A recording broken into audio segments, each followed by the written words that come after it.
Welcome to this quick start guide on how to use the Pioneer for You Ipv D2. The model shown is the pre-release test version of the Ipv D2.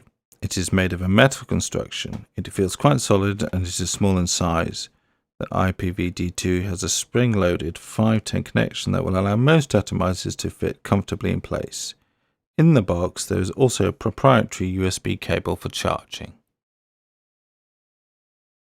To install the battery, simply slide the cover off. Inside you'll see there is a positive and negative mark. The Ipv D2 requires the 18650 battery to be positioned with the positive end pointing towards the base of the unit. The ribbon is positioned for easy removal of the battery. The cover can easily be placed back onto the unit. The battery shown is the Samsung 18650 25R.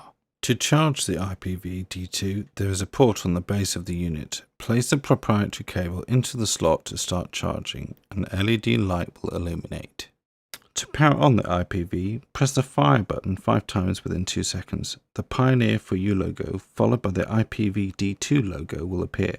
The unit is now on. To power off, press the fire button 5 times to reveal the system off screen. Press either the positive or negative button to power off the Ipv D2. To adjust the watches, simply press the positive or negative buttons.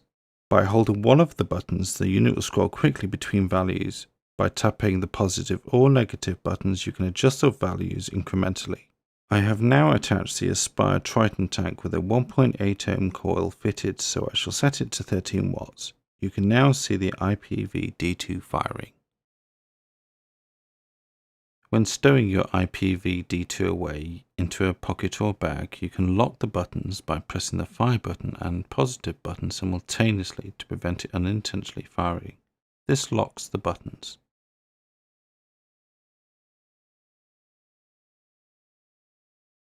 Press the fire button and positive button simultaneously again to unlock the Ipv D2.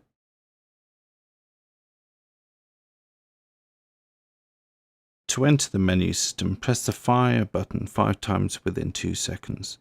You can cycle through the menu functions by pressing the fire button. To exit the menu, select Exit on screen and press either the positive button or the negative. To utilize heat sensing and limitation, you will need to use a compatible tank or atomizer. Shown here are the version 1 and 2 Aspire Atlantis sub-ohm tanks with the Vapetime Atlantis cores developed by Evolve. On the right is the Vape Dodge V2 RDA with a spool of nickel Ni200 Clapton wire. It's important to note that you should not use nickel or titanium wire on devices that do not support heat sensing and limitation unless you have an excellent understanding of electronics and advanced core building. For this example, I'll be using the Vapeshark Evolve 0.15 ohm nickel Ni200 Atlantis coils. To activate heat sensing and limitation, you will need to switch the unit from power mode to dual mode. Press the fire button 5 times to enter the menu.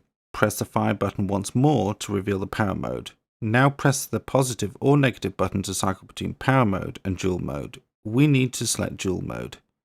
Press the fire button and you will be able to choose between Fahrenheit and Celsius for the unit of heat measurement. Once again, you can use either the positive or negative button to cycle between them. Now press the fire button again and you'll be taken to the temperature settings screen. By pressing the positive or negative buttons, you can alter the temperature value.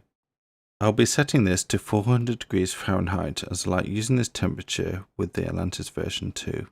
Once set, press the fire button again and you will be able to select between Ni200 nickel wire and TiO1 titanium wire. You can use either the positive or negative button to cycle between the options. It is important to select the correct option to match the wire you're using for temperature control to work correctly. The Atlantis cores use nickel wire, so I will select Ni200. By altering the joules value, it will now effectively decide how quickly the Ipv D2 will achieve your desired temperature setting. By using the positive and negative buttons, I am selecting 35 joules for the Aspire Atlantis version 2.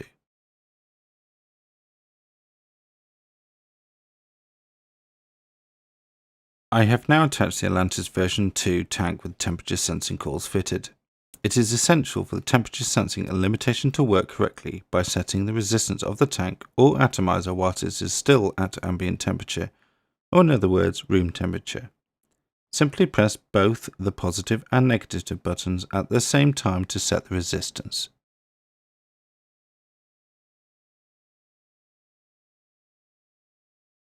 It's now ready to use. As you can see here, I'm firing the button utilising the temperature sensing functionality.